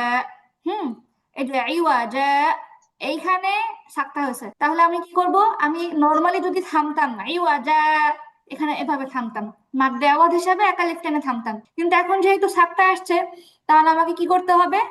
ইওয়াজা বলে একটুখানি সময় চুপ করে থাকতে হবে এবং শ্বাসটা ধরে রাখতে হবে, রেখে তারপরে শব্দটা উচ্চারণ করতে হবে। যেমন এভাবে, আইওয়াজা কয়িমান, মাঝখানে যে আমি চুপ ছিলাম, আমার শ্বাসটা কিন্তু বহাল ছিল। আর এটাকেই মূলত সাক্তা বলে। 2টা শব্দের মাঝখানে অল্প সময়ের জন্য বা এক মুহূর্তের জন্য আওয়াজ বন্ধ করে শ্বাস জারি রেখে পড়াকে সাক্তা বলে। 2টা শব্দের মাঝখানে এক মুহূর্তের জন্য আওয়াজ বন্ধ করে শ্বাস জারি রেখে পড়াকে সাক্তা বলে। 2 শব্দের মাঝখানে এক মুহূর্তের জন্য আওয়াজ বন্ধ করে শ্বাস জারি রেখে পড়াকে সাক্তা বলে। 2টা শব্দের মাঝখানে এক মুহূর্তের জন্য আওয়াজ বন্ধ করে শ্বাস জারি রেখে পড়াকে কি বলে? সাক্তা বলে। সাক্তা বলে। সাক্তা বলে। আচ্ছা, এবার আপু এখানে যে চিহ্নটা শুধু সিন দেয়া, এখানে আপু, এখানে তো মানে সিন বলতেছে কাফ তা। বলতেছে বলতেছে এখানে এটা যখন টাইপ করতে দিয়েছে, মানে কোরআনে কারিমের মধ্যে তো একদম ছোট করে লেখা, তো এখানে এত ছোট হ্যাঁ করে লেখাটা সম্ভবই হচ্ছে না, এজন্য শুধু সিন দিয়ে চিহ্ন দিচ্ছে যেখানে সাক্তা আছে। আচ্ছা আচ্ছা। মানে এই যে এতটুকু থেকে আর ছোট করা যাচ্ছিল না, এখন এত বড় তো আর আসে না কোরআনের মধ্যে, ছোট করে আসে। আচ্ছা, আচ্ছা আপু, তাহলে পরে হচ্ছে এটা কি আমাদের এই যে যে পড়াটা দিয়েছেন এইটার মাঝখানে এই শুধু সিনটা, নাকি কোরআনুল কারিমে ওই এইরকম সাক্তা লেখাই আছে? আচ্ছা, কোরআনে কারিমের মধ্যে এই পুরা এরকম সাক্তা লেখা আছে এবং এটা খুব ছোট্ট সিনটা যেরকম করে লেখা এরকম ছোট ছোট করে এই সিন কাফ তা হা একসাথে লেখা এরকম এত ছোট করে লেখা কিন্তু পুরা পুরা ওয়ার্ডটা লেখা সাক্তা। আচ্ছা এবার দেখি আমরা তো হুম দুই শব্দের মাঝখানে ছোট করে লেখা থাকবে সিন কাফ তা হা। আচ্ছা এখন সাক্তা কয়বার আছে কোরআনের মধ্যে কোন কোন জায়গায় আছে এটা বলতেছে। কোরআনে কারিমের মধ্যে মোট 8 জায়গায় সাক্তা পাওয়া যায় বা এই চিহ্নটা পাওয়া যায়। কোরআনে কারিমের মধ্যে মোট 8 জায়গায় সাক্তার চিহ্ন পাওয়া যায়, তবে তার মধ্যে 4 জায়গায় সাক্তার বিধান প্রয়োগ হবে। আচ্ছা তো এখন প্রশ্ন হলো এটা কেন আছে 8 জায়গায়, আমরা বলবো 4 জায়গায়, এটা কেন? এটা কারণ হচ্ছে এখানে একটা সুন্দর বিষয় বোঝার আছে, সেটা হলো এই যে কোরআনে কারিম আমরা যে তিলাওয়াত করি নরমালি এশিয়া মহাদেশে বা বাংলাদেশের ওইদিকে, এটা হচ্ছে আমরা একটা কেরাতের অনুসরণ করি। কোরআনে কারিমের কেরাত হচ্ছে প্রায় 10টা, মানে 10 কেরাতে হচ্ছে পুরো বিশ্বের মধ্যে ফেমাস, 10টা কেরাত ফেমাস। এর মধ্যে বিশ্বের বিভিন্ন জায়গায় প্রচলিত, এই অঞ্চলের মানুষটা এই কেরাতটা ফলো করে, ওই অঞ্চলের মানুষটা ওই কিরাতটা ফলো করে, এরকম সামান্য 19-20 থাকে আর কি। তো হচ্ছে আমরা যে কিরাতটা ফলো করি ওই কিরাত অনুযায়ী আমরা হচ্ছে 4 জায়গায় সাক্তা বলি, বাকি 4 জায়গায় বলি যে না আমাদের মতো এখানে সাক্তা হবে না। তো এই জন্য আর কি বিষয়টা এরকম যে 8 জায়গায় সাক্তার চিহ্ন আছে কিন্তু 4 জায়গায় আমরা করি, বাকি 4 জায়গায় আমরা করি না, এই হচ্ছে কথা। আর কোরআনে কারিমের মধ্যে মোট 8 জায়গায় সাক্তা আছে, এর মধ্যে 4 জায়গায় সাক্তার বিধান প্রয়োগ হবে, বাকি 4 জায়গায় হবে না। এখন কিন্তু সংখ্যাটা একেবারেই অল্প, 4 জায়গায় হবে 4 জায়গায় হবে না, তাহলে আমাদের তো অবশ্যই জানা থাকা দরকার যে তাহলে কোন 4 জায়গায় হবে যাতে করে আমরা পড়াশোনায় বিভ্রান্ত না হই। তো এখানে খুব সুন্দর করে বলে দিছে যে যে 4 জায়গায় সাক্তার বিধান প্রয়োগ হবে লোকেশনটা হলো 1 নাম্বার সূরা কাহাফের মধ্যে, 2 নাম্বার সূরা ইয়াসিন, না মানে বানানটা ভুল আছে, 3 নাম্বার সূরা কিয়ামা এবং 4 নাম্বার হচ্ছে সূরা মুতাফফিফিন। সূরা কাহাফ আমাদের অনেকের কাছে পরিচিত, 15 নাম্বার পারার একটা সূরা, সাধারণত শুক্রবারে অনেকে পড়ে। সূরা কাহাফের 1 এবং 2 নাম্বার আয়াতের মাঝামাঝি এই যে আমরা দেখতে পাচ্ছি। তারপর সূরা ইয়াসিনের 52 নাম্বার আয়াত, এই সূরাটা অনেক ফেমাস সবার কাছে মোটামুটি। তারপর সূরা কিয়ামা 27 নাম্বার আয়াত, সূরা মুতাফফিফিন এর হচ্ছে 14 নাম্বার আয়াত, সূরা ইয়াসিন হচ্ছে 30 নাম্বার পারায়, সূরা কিয়ামা হচ্ছে 29 নাম্বার পারায় এবং সূরা মুতাফফিফিন হচ্ছে 30 নাম্বার পারায়। এই 4 জায়গায় আমরা সাক্তার বিধান প্রয়োগ করি এবং বাকি যে অন্য জায়গায় যদি আমরা পাই সেখানে আমরা সাক্তার বিধান প্রয়োগ করি না। আচ্ছা এখন হচ্ছে এই আয়াতের মাধ্যমে আমরা হচ্ছে সাক্তাটারে প্র্যাকটিস করব। আপাতত পুরো আয়াতটা একসাথে পড়বো না, যেখানে সাক্তা আছে আগে পড়া আয়াতটা আমরা এখন পড়ে আগে প্র্যাকটিস করব। আচ্ছা বিসমিল্লাহ। তো আমাদের কি বলছে, দুই শব্দের মাঝখানে অল্প সময়ের জন্য আওয়াজ বন্ধ করব কিন্তু শ্বাসটা কি থাকবে, চালু থাকবে, শ্বাস ছাড়তে পারবো না। দুই শব্দের মাঝখানে অল্প সময়ের জন্য আওয়াজ বন্ধ করব কিন্তু শ্বাস ফেলতে পারবো না।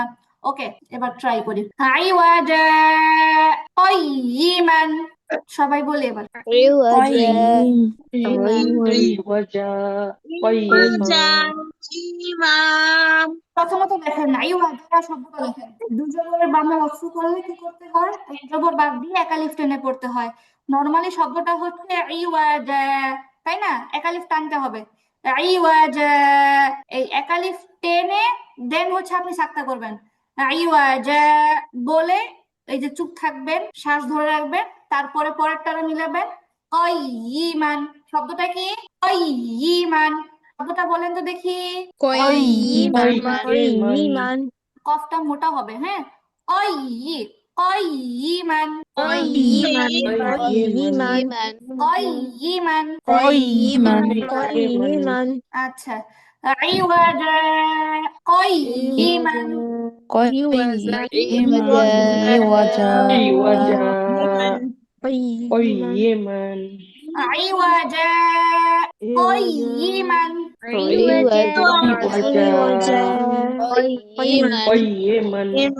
এতটুকু ডিস্টেন্স থাকা লাগবে যেন যে শুনতেছে সে বুঝতে পারে আপনি এখানে সাক্তা করছেন, ঠিক আছে, এতটুকু পার্থক্যটা থাকা লাগবে। আইওয়াজা কয়িমান।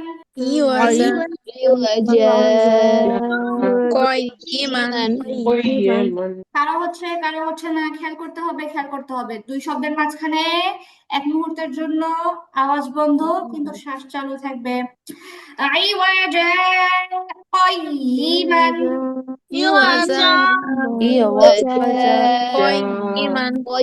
قيما আচ্ছা এবারে এই শব্দের উচ্চারণে আসি। আইওয়াজা শব্দ কি আইওয়া, একটু উচ্চারণ কষ্ট হচ্ছে, আইন ওয়াও একসাথে আসছে। আইওয়াজা, আইওয়াজা, আইওয়াজা। বলেন দেখি সবাই। ইওয়াজা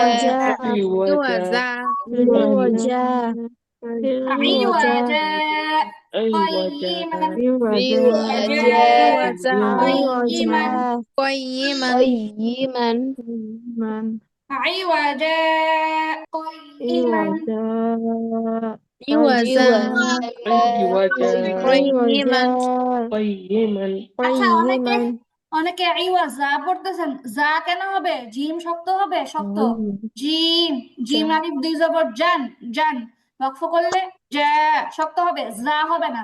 আইওয়াজা, আইওয়াজা। ইওয়াজা أيوة عوجا قيما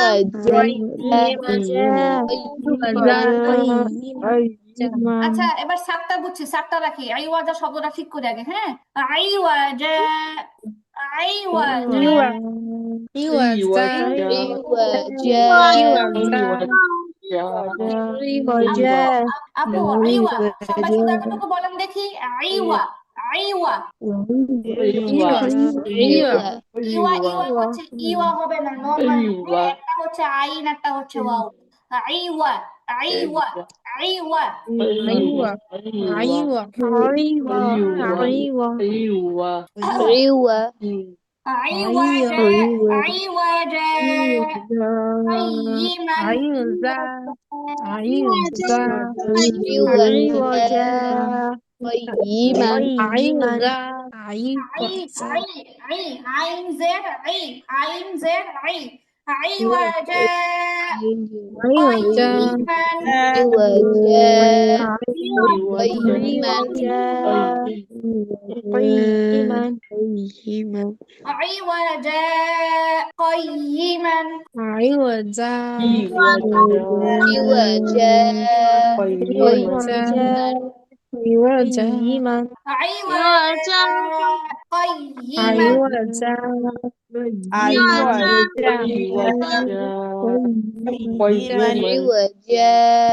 قيما আচ্ছা আপু এবার দেখি, এবার হচ্ছে সেকেন্ড অপশন দেখি, ইয়াসিনের 52 নম্বর আয়াত।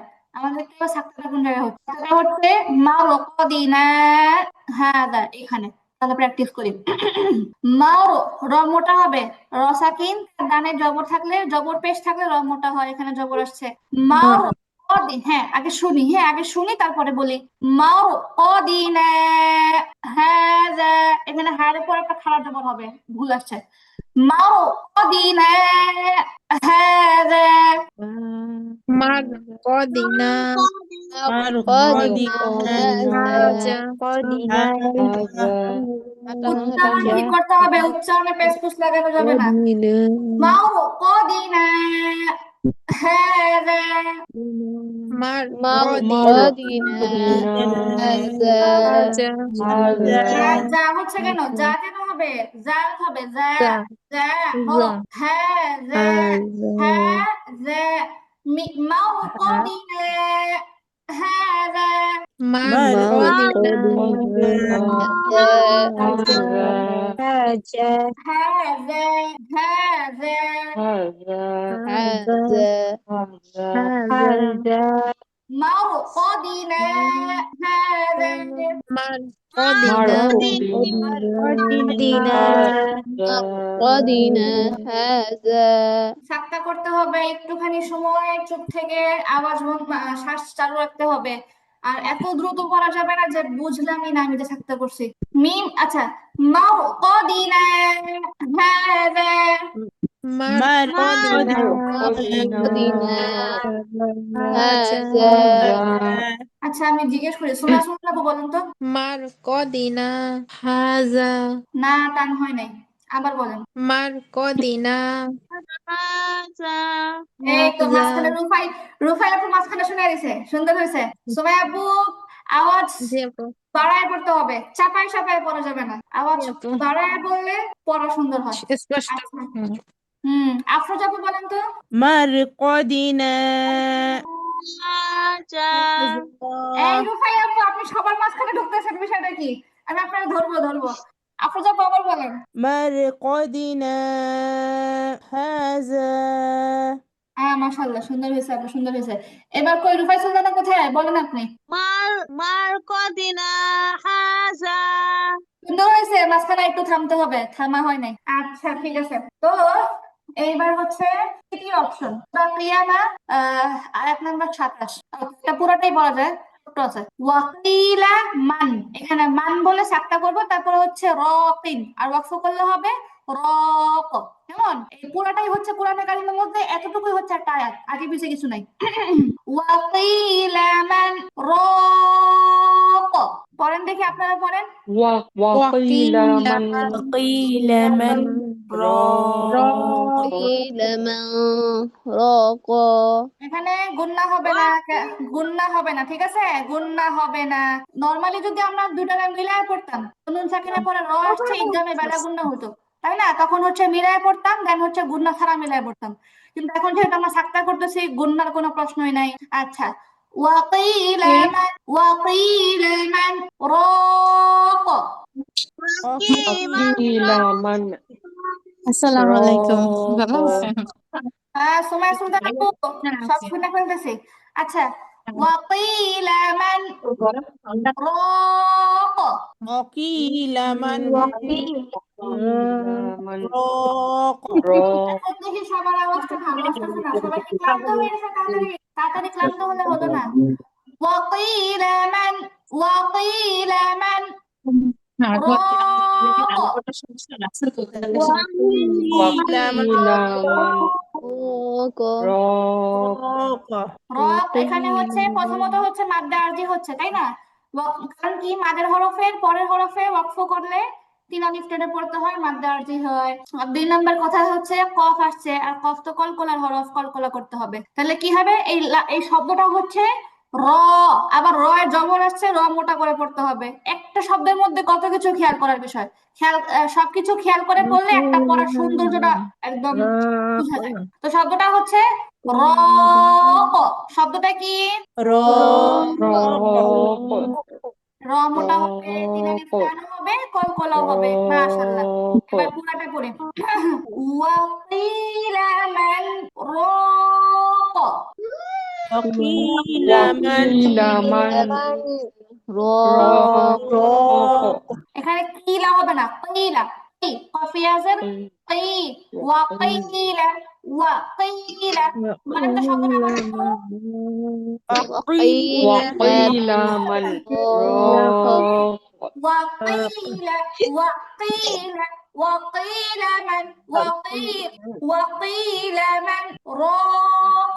وقيل من وقيل من راق راق وقيل من راق. وقيل من وقيل من راق راق মাশাআল্লাহ। এবার হচ্ছে সবার লাস্টে মুতাফফিফিন আয়াত নাম্বার 14। আচ্ছা, এখানে দেখি কাল্লা বাল র না, এই দুটোর মাঝখানে কাল্লা বাল র না। বাবা كلا كلا بل بل ران ران কাল্লা كلا কাল্লা بل বাল, হ্যাঁ খেয়াল করে على قلوبهم একটু একটু একটু একটু কথা, মানে হচ্ছে আমার তাকে শুনেন। কাল্লা বাল রানা আলা কুলুবিহিম, কাল্লা বাল রানা আলা কুলুবিহিম। كلا بل كلا بل ران على قلوبهم ران على قلوبهم কাল্লা, হ্যাঁ সুন্দর হচ্ছে, সুন্দর হচ্ছে, আরেকটু খেয়াল করে শুনতে হবে। কাল্লা বাল রানা আলা কুলুবিহিম। বলেন كلا بل كلا بل ران ران ران على على قلوبهم মাশাআল্লাহ। কাল্লা বাল রানা আলা কুলুবিহিম। كلا بل كلا بل ران ران على قلوبهم قلوبهم মাশাআল্লাহ মাশাআল্লাহ। কাল্লা বাল ران على قلوبهم كلا بل كلا بل كلا ران بل على ران على على قلوبهم قلوبهم আফরোজা আপু বলেন তো। كلا بل ران على قلوبهم আচ্ছা আফরোজা আপুর কাল্লা, এই যে কাফটা কাফটা কিন্তু কফের মতো মোটা হয়ে যাচ্ছে, কাল্লা হবে না, কাল্লা, কাল্লা, ঠিক আছে, কাল্লা। আচ্ছা নাবিল আপু একটু শোনান তো। ران হচ্ছে না قلوبهم আপু, কেন হচ্ছে না, হলো না, আবার আপু আবার একটু আওয়াজ বাড়ায় বলেন। كلا بل ران على আচ্ছা আপু আলা হবে না, হ্যাঁ আলা, রনা আলা কুলুবিহিম। আচ্ছা আপু এমনি মূল পড়া ঠিক আছে, মূল পড়া সুন্দর হয়েছে, কাল্লা বাল রনা। আচ্ছা ঠিক আছে, তো হচ্ছে এই হচ্ছে আমাদের সাক্তার, এতটুকুই সাক্তার অধ্যায়টা। আমরা আরেকবার দেখি, বিসমিল্লাহ। সূরা কাহাফ, এই সূরা কাহাফের যদি শুরু থেকে একটু বলি, ওয়ালাম ইয়াজআল লাহু আইওয়াজা, কাইয়িমান, প্র্যাকটিস করি। ওয়ালাম ইয়াজআল লাহু, এখানে লাহুতে একটা উল্টা পেশ হওয়ার কথা, তাদের কাছে কাগজ মানে সরি প্রিন্ট করা আছে, ঠিক করে নেন। ওয়ালাম ইয়াজআল লাহু ইওয়াজা কাইয়িমান, ولم يجعل له عوجا قائما আপু কাইয়িমান না, কাইয়িমান। قائما বাকিরা কোথায়, বাকিরা কোথায়, বাকিরা বলেন। الله ولم يجعل له ولم عوجا يجعل له قيما قيما আচ্ছা নুরুন ভানাপুর, এখানে এই যে লাহুর যে লামটা, লামের মধ্যে আপু আপনার টান হয়ে গেছে, লাহু হবে, লাহু হবে না। আমি আবার বলি, হ্যাঁ সবাই আবার পড়বে। ওয়ালাম ইয়াজআল্লাহু ইওয়াজা কাইয়িমান, ولم يجعل ولم له يجعل له عوجا قيما قيما মাশাআল্লাহ মাশাআল্লাহ। আচ্ছা এবার এটা একটু আগে থেকে দেখি। মান বাআসানা মিন মারকাদিনা হাযা, একটু বলেন দেখি। من من بعثنا بعثنا من مرقدنا مرقدنا موعد الرحمن এই মাশাআল্লাহ, অনেকেই ফুলটা করে ফেলছে, তাহলে আমি কেন পিছায় থাকলাম, আমি আবার বলি তাহলে পুরোটা। মান বাআসানা মিন মারকাদিনা হাযা মা ওয়া'আদার রাহমানু, من من بعثنا بعثنا من مرقدنا هذا ما وعد وعد الرحمن الرحمن সাক্তা স্পষ্ট হতে হবে। আবার বলি, মান বাআসানা মিন মারকাদিনা হাযা মা ওয়া'আদার রাহমানু, من بعثنا من مرقدنا مرقدنا هذا ما وعد هذا ما وعد وعد الرحمن الرحمن মাশাআল্লাহ। তারপরেরটা দেখি সূরা কিয়ামা, ওয়াকিলা মান রাক, وقيل قيل من راق فوق মাশাআল্লাহ মাশাআল্লাহ। আবার وقيل من قيل من وقيل من وقيل من راق وقيل من راق، قيل من راق راق মাশাআল্লাহ। তারপরেরটা সূরা মুতাফফিফিন, কাল্লা বাল রানা আলা কুলুবিহিম, كلا كلا بل على على قلوبهم মাশাআল্লাহ। আবার কাল্লা বাল রানা আলা কুলুবিহিম, كلا بل ران على قلوبهم মাশাআল্লাহ। এবার দেখেন তো সাতটা অধ্যায় কারো কোনো প্রশ্ন আছে কিনা, দেখেন কারো কোনো প্রশ্ন আছে কিনা দেখেন।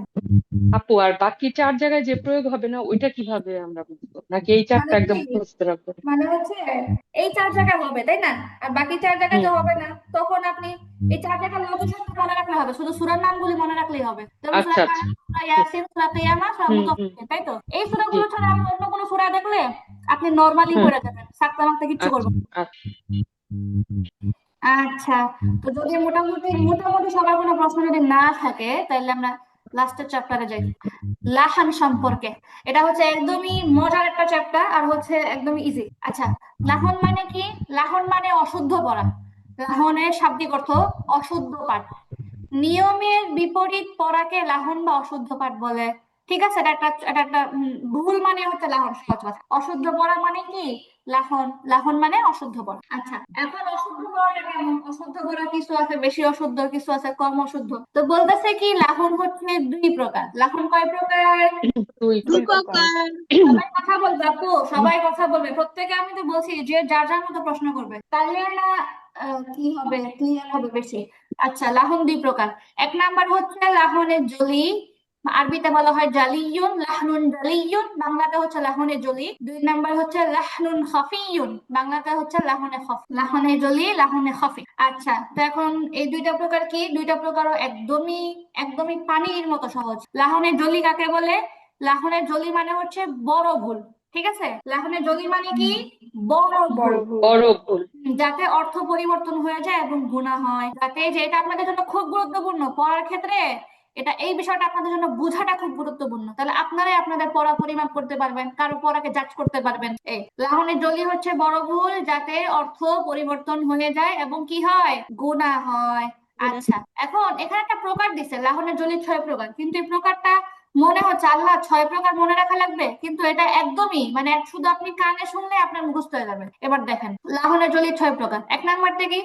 এক নাম্বারটা হচ্ছে এক হরফের জায়গায় অন্য হরফ পড়া। ঠিক আছে, আপনার আছে একটা হরফ, আপনি পড়তেছেন আরেকটা হরফ, তাহলে এটা কোন প্রকার লাহন হবে? লাহনে জলি। জলি। ঠিক জলি। আছে, যেমন আমাদের কোন জায়গায় ভুলটা হয়? আমাদের হামজা আইনের মধ্যে পেশ লাগে, আমাদের হা হায়ের মধ্যে পেশ লাগে, আমাদের কফ কাফের মধ্যে, সিন সদের মধ্যে এসবে পেশ লাগে। এটা হচ্ছে কি? লাহনে জলি। যেমন আপনার আছে আলহামদু, আপনি বললেন আলহামদু, তাহলে এটা কি হবে? লাহনে জলি হবে, অর্থ পাল্টায় যাবে এবং কি হবে? গুনাহ হবে। বড় গুনাহ হবে। এবার দুই নাম্বারটা কি বলতেছে? দুই নাম্বারটা বলতেছে এক হরকতের জায়গায় অন্য হরকত পড়া। যেমন সিরাতাল্লাযীনা আনআমতা আলাইহিম, আপনি বললেন আনআমতু আলাইহিম। একদম ইজি না? বিষয়গুলো শুধু বুঝার বিষয়। তারপরে তিন নাম্বার হচ্ছে কি? তিন নাম্বার হচ্ছে হরকতের জায়গায় জজম পড়া। হরকতের জায়গায় কি পড়া? জজম জজম পড়া। পড়া। আছে হরকত, আপনি বললেন জজম। তো বিষয়টা কেমন? যেমন সূরা নামাজে একটা সূরা কাফিরুন, লাকুম দীনুকুম ওয়ালিয়া দিন। ঠিক আছে, ওয়ালিয়া দিন লামের মধ্যে পেশ। এখন কেউ কেউ মনে করেন সূরাটা শুনে শুনে মুখস্থ করছে, এখন সে শুনে শুনে ওয়ালিয়া দিন শুনতে শুনতে সে হচ্ছে ওয়ালিয়া দিন মুখস্থ করছে। ঠিক আছে, কারণ কাছাকাছি ওয়ালিয়া দিন পড়তে কিন্তু কাছাকাছি। তো এই ধরনের ভুল করলে এটা হচ্ছে লাহনে জলি। আছে হরকত, আমি বললাম জজম। তারপরে সরি, এক মিনিট। ওকে, তারপরে হচ্ছে আবার এর উল্টাটা যদি হয়। উল্টাটা কেমন? যেমন হচ্ছে আপনার আছে জজম, আপনি বললেন হরকত। যেমন খলাকনা, কফের মধ্যে জজম আছে, কলকলা করে পড়তেছি। এখন কলকলা করতে গিয়ে আপনি খলাকনা না খলাকনা একদম জবর বানায় ফেললেন, তাহলে এটা কি হবে? লাহনে জলি হবে, গুনাহ হবে। তারপরে 5 নাম্বার হচ্ছে মাদের জায়গায় হরকত পড়া। যেমন তাব্বাত ইয়াদা আবি, আপনি হচ্ছে যে কোনো একটা মাঝে পেচপুস লাগাই ফেললেন, তাব্বাত ইয়াদা আবি বললেন, টানটা দিলেন না। টানের মধ্যে এলোমেলো করা, এখানে কিন্তু টানের মধ্যে কম বেশি করার কথা বলে নাই, বলছে টানের মধ্যে এলোমেলো করা। টান আছে দিলেন না বা টান নাই আপনি দিয়ে দিলেন। এই 5 নাম্বারটা হচ্ছে এটার উল্টা, হরকতের জায়গায় বাদ করা। আচ্ছা, আলাম তারা কাইফা, আপনি বললেন আলাম তারা কাইফা, তাহলে কি হবে? ভুল হবে। তাহলে আমরা পয়েন্টগুলো একটু আরেকবার দেখি। এক হরফের জায়গায় আরেক হরফ পড়া, এক হরকতের জায়গায় আরেক হরকত পড়া, হরকতের জায়গায় জজম পড়া, জজমের জায়গায় হরকত পড়া, মাদের জায়গায় হরকত পড়া, হরকতের জায়গায় মাদ পড়া। এবার বলেন তো 6 প্রকার ইজি না কঠিন? ইজি। আপু ইজি ইজি। আছে। আলহামদুলিল্লাহ। আচ্ছা, একদমই সহজ। ঠিক আছে, এক হরফের জায়গায় অন্য হরফ, এক হরকতের জায়গায় অন্য হরকত। তারপরে গুলো বিপরীত বিপরীত, জজমের জায়গায় হরকত পড়া, হরকতের জায়গায় জজম পড়া, মাদের জায়গায় হরকত পড়া, হরকতের জায়গায় কি পড়া? মাদ পড়া। মাত আর পড়া। উদাহরণ গুলো হচ্ছে সব আপনাদের কন্ট্রোলের মধ্যে, এগুলো সব না আমাদের সূরা থেকে উদাহরণ দিচ্ছে। আচ্ছা, তারপরে কি বলতেছে? তারপরটা হচ্ছে লাহনে মানে খফি। খফি। হ্যাঁ, লাহনে খফি মানে ছোট ভুল। তো ছোট ভুলটা কেমন ছোট ভুল এটা ব্যাখ্যা করে বলতেছে যে এটা হচ্ছে ছোট ভুল যার কারণে অর্থ পরিবর্তন হয় না কিন্তু পড়ার সৌন্দর্য নষ্ট হয়ে যায়। ঠিক আছে আপু, লাহনে খফি হচ্ছে ছোট ভুল যার কারণে কি হয় না? অর্থ পরিবর্তন হয় না কিন্তু পড়ার সৌন্দর্য কি হয়ে যায়? নষ্ট নষ্ট হয়ে হয়ে যায়। যায়। নষ্ট বিষয়গুলো হয়ে কেমন? যায়। যেমন হচ্ছে মাদের ক্ষেত্রে কম বেশি করা, মোষ মাদের ক্ষেত্রে কি করা আপু? কম বেশি কম করা। বেশি কম করা। বেশি এখন এখন কম হ্যাঁ বেশি টানা। জেপু কেউ কিছু বলছেন? আচ্ছা কেউ বলছি কিছু আম্মু যে হ্যাঁ হ্যাঁ হ্যাঁ মানে কম বেশি টান দেওয়া, এটা বুঝাইছে মনে হয়। হ্যাঁ হ্যাঁ হ্যাঁ এটাই এটাই তো আপু, এটাই কম বেশি টান দেওয়া আছে। চালালিফ আপনি দিলেন একালিফ, আছে একালিফ দিলেন আপনি চালালিফ, এরকম করা। তারপরে হচ্ছে কলকলা না করা, কলকলা হরফ পাঁচটা না, কলকলা না করা। তারপরে আমরা র এর একটা অধ্যায় পড়ছি পুরো, র কখন মোটা হয় কখন কি হয়, পাতলা পাতলা হয়। হয়, তাহলে পাতলা হয়। এই র মোটা পাতলার ক্ষেত্রে প্যাচকুচ লাগাইলে এটা হচ্ছে আপনার ছোট ভুল, এটা কোনো অর্থ পরিবর্তন হবে না, নামাজ অশুদ্ধ হবে না, এরকম কিছু হবে না। রচনা নষ্ট হয়। হ্যাঁ পড়াশোনা নষ্ট হবে। তাহলে এবার দেখেন তো আপু, এই লোহানের অধ্যায়টা কি ক্লিয়ার কিনা দেখেন, ভালো করে দেখেন। কার কোনো সমস্যা আছে আপু? না আপু, না আপু। না আপু ইনশাল্লাহ হ্যাঁ কোনো সমস্যা মাশাআল্লাহ নেই। মাশাআল্লাহ মাশাআল্লাহ। তাহলে আমাদের এবার হচ্ছে এটা হচ্ছে এটা ওয়াকফ। এই ওয়াকফটা হচ্ছে কি আপু জানেন? একটা প্রশ্ন ছিল। হ্যাঁ আপু বলেন। আপু যে র তো সবসময় যেই মাখরাজ অনুযায়ী আমরা রটা মোটা করি, কিন্তু যখন নাকি আমরা পাতলা করব তখন কি ওই মাখরাজ অনুযায়ী রটাকে দিয়ে পাতলা করব, নাকি র এমনি নর্মালি আচ্ছা আপু, সেই? যেমন হচ্ছে মাখরাজ অনুযায়ী মোটা করে, কথাটা সুন্দর একটা প্রশ্ন করছেন আপনি, একটা কেউ করেন না মানে কখন এই প্রশ্ন। আচ্ছা যেমন র, তাই না?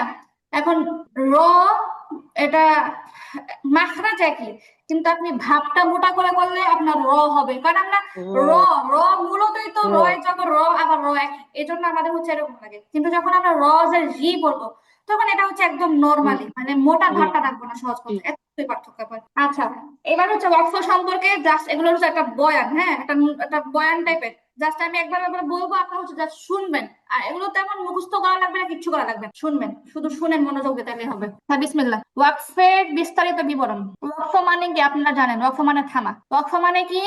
থামা। এখন কোথায় থামবো কোথায় থামবো না, এটা একটা গুরুত্বপূর্ণ পয়েন্ট। বলতেছে কি ওয়াকফের বিবরণ, ওয়াকফ মানে হচ্ছে থামা। কোরআন তিলাওয়াতের সময় কোনো আয়াত বা শব্দের শেষে নির্দিষ্ট নিয়মে থেমে যাওয়াকে বা বিরাম দেওয়াকে কি বলা হয়? ওয়াকফ বলা হয়। এখন ওয়াকফটা আয়াতের শেষেও হতে পারে, আয়াতের মাঝখানেও হতে পারে। আপনি থামলেন, এই থামাটাকেই বলা হয় ওয়াকফ। ঠিক আছে? আচ্ছা এখন ওয়াকফের কয়েকটা নিয়ম বলতেছে, এই নিয়মগুলো আমরা অলরেডি এতদিনে শিখেই ফেলছি, মানে আমার মুখে মুখে আপনারা শুনেই ফেলছেন, এখন শুধু দেখবেন। আচ্ছা তো বলতেছে কি কোরআনে কারিমের মধ্যে এরকম একটা গোল চিহ্ন, হ্যাঁ, এটা হচ্ছে একটা নর্মালি একটা বেসিক কোরআনের মধ্যে চিহ্ন, প্রত্যেকটা আয়াতের শেষে এরকম একটা চিহ্ন থাকে। তো এটা হচ্ছে ওয়াকফের চিহ্ন, আমরা সবাই চিনি কম বেশি। এটা হচ্ছে এরকম চিহ্ন ছাড়াও, বলতেছে কোরআনে কারিমে এরকম গোল চিহ্ন ছাড়াও অন্যান্য বিরাম চিহ্ন রয়েছে, যা কখনো থামতে এবং কখনো মিলিয়ে পড়তে কি করে? ইঙ্গিত করে। যেমন হ্যাঁ, যেমন যারা মোটামুটি কোরআন পড়ে তারা এই ধারণাটা আছে, অনেক সময় দেখা গেছে যে মিম থাকলে থামতে হয়, হ্যাঁ ত থাকলে থামতে হয়, এগুলো বিভিন্ন ধরনের বিরাম চিহ্ন। তো এখন আমরা তাহলে কেমনে বুঝবো? এরকম তো চিহ্ন আমরা অনেক পাই, তাই না? তো এখানে একটা সবচেয়ে কমন সাজেশন আমি যেটা দিতে পারি, এগুলো এখন আমার নিজেরও প্যাসপুস লাগে এতদিন পরেও, এগুলো এত বেশি প্যাচপুস লাগে মাঝে মধ্যে। তো আপনারা যখনই কোরআন পড়বেন, তাই না, দেখবেন কি সব কোরআনে, মানে যেই কোনো লাইব্রেরির কোরআনের মধ্যে আপনার হয়তো সামনের দিকে নতুবা পিছনের দিকে একটা ওয়াকফের নিয়ম থাকে, সব কোরআনে থাকে। এবং সব কোরআনে হ্যাঁ, বিস্তারিত নিয়ম থাকে। থাকে। আর আমি যেখানে দিচ্ছি ওখানে এত ঘাবড়ানোর চিহ্নগুলো কিছু দিয়ে নেই, এরপরে মানে নিয়ম এখনই যে থাকে। মুখস্থ করতে হবে, এখনই মাথায় ঢুকায় ফেলতে হবে, এরকম কিছু না, জাস্ট বুঝে রাখার বিষয়। আমার মাঝে মধ্যে বিভিন্ন আনকমন যে এগুলো থাকে ওগুলো মাঝে মধ্যে এখন চেক করতে হয় পড়ার টাইমে। আচ্ছা তো কি বলতেছে, কখনো থাম, আচ্ছা এই গোল চিহ্ন ছাড়া বিভিন্ন চিহ্ন আছে, এটাই বলছে। তারপরে এখন যেটা বলছে, আপনার এই প্রশ্ন আমাকে আগে অনেকবার করছেন যে আপু যদি আয়াতটা বড় হয়, যদি শ্বাস রাখতে না পারি তাহলে কিভাবে পড়বো, এবং অ্যান্সারও পাইছেন। এখন আবার দেখেন যে আয়াত বড় হওয়ার কারণে কি বলতেছে, আয়াত বড় হওয়ার কারণে যদি একত্রে সবটুকু পড়তে কষ্টকর হয়, আয়াত বড় হওয়ার কারণে যদি একত্রে সবটুকু পড়া কি হয়, কষ্টকর হয়, কষ্টকর তাহলে হয়। হ্যাঁ তাহলে কোনো একটা শব্দ শেষ করে ওয়াকফ করবে, অতঃপর পুনরায় শ্বাস নিয়ে, নতুন করে শ্বাস নিয়ে ওই শব্দ বা তার আগের শব্দের শুরু থেকে কি করবে, মিলায় পড়বে। মিলিয়ে পড়বে। কথাটা কিন্তু আপনাদের অনেকবার শোনা। আয়াত যদি বড় হয় এবং যদি সবটা একত্রে পড়তে কষ্ট হয়, এবং এটা স্বাভাবিক একটা বিষয়, তখন আপনি যতটুকু পড়তে পারেন একসাথে অতটুকু পড়বেন এবং সুন্দর করে একটা শব্দ শেষ করে আপনি থামবেন, তারপরে আবার রিল্যাক্স হয়ে আপনি শ্বাস নেবেন, শ্বাস নিয়ে ওই শব্দটা থেকে অথবা তার আগের শব্দের শুরু থেকে হচ্ছে আপনি আবার সুন্দর করে মিলাই পড়বেন, এটা হচ্ছে নিয়ম। এখন আরেকটা গুরুত্বপূর্ণ কথা বলতেছে, বলতেছে এই যে থামা, এই যে আবার মিলাই পড়া, এখানে একটা রুলস আছে। রুলসটা হচ্ছে আপনি কখনো কোনো শব্দের মাঝখানে থামতে পারবেন না, ঠিক আছে? কোনো শব্দের আচ্ছা, মাঝখানে কখনোই থামা যাবে না, কখনো কোনো শব্দের মাঝখানে কি করা যাবে না, থামা যাবে না। থামা যাবে না। এমনই ভাবে কোনো শব্দের মাঝখান থেকে মিলানো যাবে না, এমনই ভাবে কি করা যাবে না, কোনো শব্দের মাঝখান থেকে মিলানো যাবে না।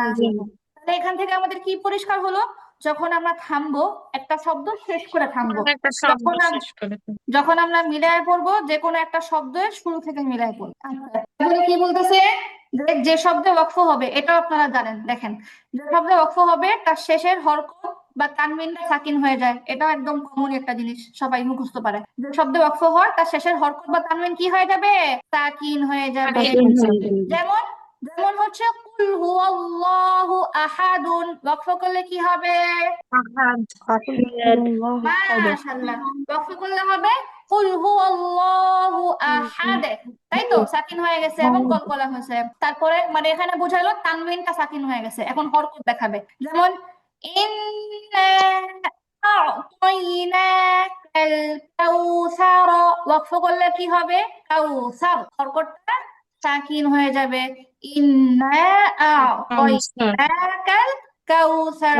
আচ্ছা, মাশাআল্লাহ। এখন হচ্ছে ওই যে মাদ্দে আওয়াজ, ঠিক আছে, মাদ্দে আওয়াজ তো আমরা অলরেডি পারি, শিখেই ফেলছি। কিন্তু যেহেতু মাদ্দে আওয়াজটা কিসের সাথে কানেক্টেড, ওয়াকফের সঙ্গে কানেক্টেড, এজন্য এখানে এটা আবার আছে যে তবে শেষ হরফে যদি দুই জবর থাকে, ওই যে তানবিন, তাই না, আমরা তো বললাম তানবিন থাকলে তানবিন সাকিন হয়ে যাবে। এখন তানবিনের মধ্যে তো আবার দুই জবরটা বাদ আছে, বলতেছে যদি শেষে দুই জবর থাকে তাহলে ভিন্ন কথা, তখন মাদ্দে আওয়াজ হিসেবে কি করতে হবে, এক জবর বাদ দিয়ে এক আলিফ টেনে পড়তে হবে। যেমন খবীরন থেকে ওয়াকফ করলে হবে খবীর, আবাদান থেকে ওয়াকফ করলে কি হবে, আবাদান। এখন নিচে আরো কয়েকটা উদাহরণ দিছে, হ্যাঁ, যেমন হচ্ছে আহাদান, আহাদান ওয়াকফ করলে কি হবে, আহাদান। তারপর হচ্ছে তুয়ান, হ্যাঁ, তুয়ান, খেয়াল করেন, তুয়ান ওয়াকফ করলে কি হবে, তুয়া, খাড়া জবর হবে, ভুল লেখছেন, খাড়া জবর হবে। আচ্ছা, এইবার আরেকটা অনুশীলনটা কিসের একটু ভালো করে বুঝি। অনুশীলনটা হচ্ছে, খেয়াল করি, হ্যাঁ সবাই খেয়াল করি, কথাটা শুনি, আপনারা বলেন, আমাকে অ্যান্সার করেন। যদি মাদের হরফ বা মাদের হরকতের পরে ওয়াকফ হয় তাহলে কি করতে হয়, 3 আলিফ টান দিতে হবে। এবং তার নাম কি হয়, তার নাম হয় মাদ্দে আরজি, মাদ্দে আরজি। আমি আবার বলছি, হ্যাঁ 3 হ্যাঁ, আলিফের কথা প্রথম আপনার কোডটা অ্যান্সার একদম কারেক্ট হয়েছে। সেটা হচ্ছে, আবারও বলি, মাদের হরফ বা মাদের হরকতের পরের হরফে যদি আপনি ওয়াকফ করেন, ঠিক আছে, পরে পরে মাদের হরফ বা মাদের হরকতের পরের হরফে যদি আপনি কি করেন, ওয়াকফ করেন, তাইলে কি হবে, 3 আলিফ টান হবে। এখন ওয়াকফ একটা করেন। প্রশ্ন হচ্ছে, যদি ডিরেক্টলি ওই মাদের হরফে ওয়াকফ করেন তাহলে কি হবে, ডিরেক্টলি মনে করেন কোন মাদের হরফে আপনি ওয়াকফ করলেন, তারপরে অন্য কোনো হরফই নেই, খেয়া কথাটা কিন্তু দুটার মধ্যে পার্থক্য আছে। একটা হচ্ছে আপনার মাদের হরফের পরে আরেকটা হরফ আছে এবং সেই হরফে আপনি ওয়াকফ করতেছেন, এটা একটা বিষয়। আর একটা হচ্ছে মাদের হরফের পরে কোনো হরফই নাই, আপনি ডিরেক্ট ওই মাদের হরফের উপরে ওয়াকফ করতেছেন, দুইটা কিন্তু আলাদা বিষয়।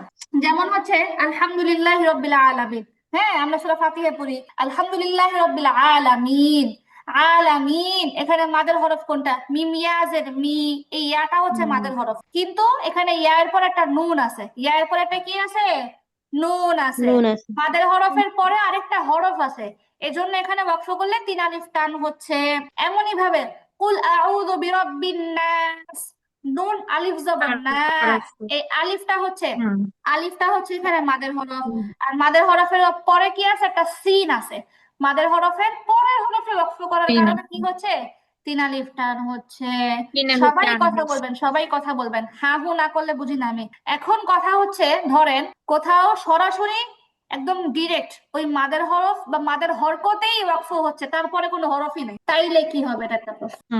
এটার উত্তর হচ্ছে, ডিরেক্টলি যদি মাদের হরফ বা মাদের হরকতেই ওয়াকফ হয়, তখন সেখানে যেভাবে আছে সেভাবেই এক আলিফ টেনে ওয়াকফ করতে হয়, তখন সেখানে যেভাবে আছে সেভাবেই এক আলিফ টেনে কি করতে হয়, ওয়াকফ করতে হয়। এটারই খুব সুন্দর করে বলছে যে শব্দের শেষে মাদ থাকলে, এই মাদটা হরফ দিয়েও হতে পারে হরকত দিয়েও হতে পারে, নির্দিষ্ট করে বলে নাই, শব্দের শেষে মাদ থাকলে ওয়াকফ করার সময় কি করতে হবে, টান দিয়ে পড়তে হবে। শব্দের শেষে মাদ থাকলে ওয়াকফ করার সময় কি করে পড়তে হবে, টান দিয়ে পড়তে হবে। আচ্ছা, এটা একদমই ক্লিয়ার এবং আচ্ছা, যেমন আমরা দেখি, আমার সঙ্গে সঙ্গে আপনারা পড়বেন, হ্যাঁ বিসমিল্লাহ, একদম সহজ, এগুলো সবগুলো রুফাই সুলতানা আপু সব ঝগড়াঝাটি শুনে ফেলতেছি, কোনো কথা হলো, ঠিক আছে, আমরা তাহলে বলে অক্ষ করে পড়ি কেমন? বিসমিল্লাহ। সাজা। Saja. হ্যাঁ ওয়াকফ করতেছি Saja. যেহেতু ডিরেক্টলি মাদের যেখানে মাদের মাদ হরফ। হচ্ছে সেখানেই ওয়াকফ হচ্ছে, এই জন্য যেভাবে আছে সেভাবে টান দিয়ে ওয়াকফ করব। আচ্ছা, এরকম উদাহরণ কোরআনের মধ্যে একদম অনেক ভরপুর। ওয়াতাওয়াল্লা। Watawalla. আল হায়াতুদ দুনিয়া। الحياة الدنيا বানাহা بناها লিহায়াতি حياتي ওয়াস্তাগনা واستغنى লিল উসরা للعسرى ওয়াল উলা والأولى লাল হুদা নামের উপর কি আপু। ও আচ্ছা, লাভের উপরে আপু যেখানে দু একটা মনে হয় এলোমেলো আছে, খারাপ জবর আছে, খারাপ জবর। হ্যাঁ, একটা খারাপ জবর হবে। আসে নাই। আপু আপনার নেটওয়ার্কের সমস্যা না, আমার এখানে সমস্যা, আপনার কথা অনেক এলোমেলো আসছে। আপু লামের উপর একটা খারাপ জবর হবে। তারপর আচ্ছা আমি আপু। বলছি সেটাই বলছি খারাপ জবাব হবে না। হ্যাঁ আপু, হ্যাঁ ঠিক হ্যাঁ। আছে। আচ্ছা আপু, লাল হুদা লাল হুদা ইয়াউশা তাজাল্লা। এখানে নুনের উপরে একটা খারাপ জবর থাকবে। বিল হুসনা। কফের উপরে একটা খারাপ জবর হবে। ওয়া আবাকা ওয়াল উনসা। মাশাআল্লাহ, এই যে এখানে কিন্তু আমাদের কি আসছে, ইফতার হরফ আসছে। এবং হচ্ছে যেহেতু এটা হচ্ছে 10 হরফের এক হরফ, গুণনাটা পাতলা হবে। আচ্ছা, লাশাত ফাআউনা ইয়াজকা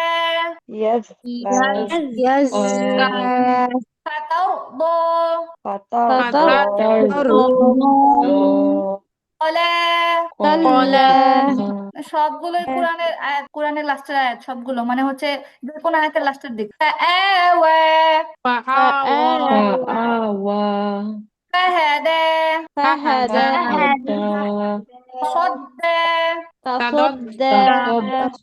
সাদ্দা ইয়াসআ ইয়াখশা